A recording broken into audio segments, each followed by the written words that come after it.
Seenaa hedduu gabaabduu taate tan daqiiqaa tokko keessatti barumsaa fi kaka'umsa guddaa isiniif kennitu tana dhageeffadhaan affeerraa kiyya kan obbolummaati. Nooruu baga nagahaan dhuftan. Seenichi mata dureen isaa nyaatuuf immoo nyaatamuuf kan jedhu yoo ta'u, jaldeessa laaqana isaa nyaatuuf jecha irbaata namaa ta'u tokko irratti xiyyeeffatee kan isiniif dhiyaatudha. Turtii gaarii isiniif haa ta'u. Nyaatuuf immoo nyaatamuuf. Jaarsi tokko dur adamsitoonni tooftaa akkamii fayyadamanii jaldeessa adamsanii qabanii akka itti nyaatan beektaa jedhee mucaa isaa gaafate. Mucaanis hin beeku jedhee deebiseef.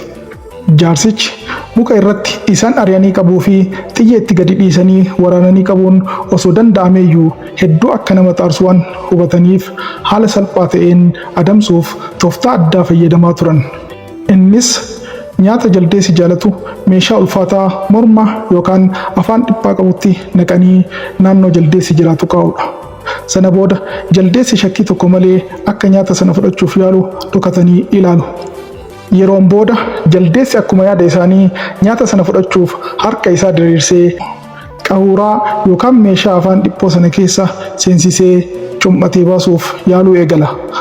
Haa ta'u malee haala kanaan harki isaa achi keessaa bahuu hin danda'u. Harkisee nyaata sana fudhachuuf yaalii gochuu irra darbee nyaata sana gadi dhiisee harka isaa akka jalqabaatti diriirsee achi keessaa baasuuf yaalii hin godhu waan ta'eef yaaliin isaa bu'aa tokkollee hin argamsiisu. Nyaata sana osoo gadi hin dhiisin harka isaa qaruuraa sana keessaa baasuun waan danda'amu miti. Haa ta'u malee nyaata sana gad dhiisuu mannaa hanga dhumaatti yaalee laaqana koo nyaachuu naaf wayya jedhee hanga dhumaatti harkisuu itti fufa. Dhumarratti garuu inni mataan isaa osoo laaqana koo nyaadha jedhee carraaqu adamsitootaan qabamee irbaata namaa ta'a jedhee erga seenaa kana mucatti himee boodas akka jaldeessa sanaa hin ta'in jedhee mucicha akeekkachiise. Jireenya keessatti guyyaa biraa qabsooftee injifattee akka namaatti guddachuudhaaf yoom akka dhiistu, yoom akka itti fuftu, waan gara duubaatti harkisee si dhaabu kamiyyuu yoom akka gadhiisuu qabdu beekuun dirqama keeti. Dhaamsi waliigalaa seenaa kanaa yeroo tokko gara fuulduraatti waan fooyya'aa argachuuf waan amma harkaa qabdu kan gaariidha jettee yaaddus yoo ta'e miidhaan inni sitti fiduu danda'u hamaa ta'uu waan danda'uuf gadi dhiisuun dirqama ta'a. Calliftee mataa jabaattee waan qabe gadi hin dhiisu jettee sababa kufaatii fi du'a keetii ta'uu hin qabdu. Tole, seenaa kanarraa waan hedduu hubattanii jirtu jedheen abdadha. Waan hanga xumuraatti dhageeffattaniif hedduu galatoomaa fayyaa ta'a.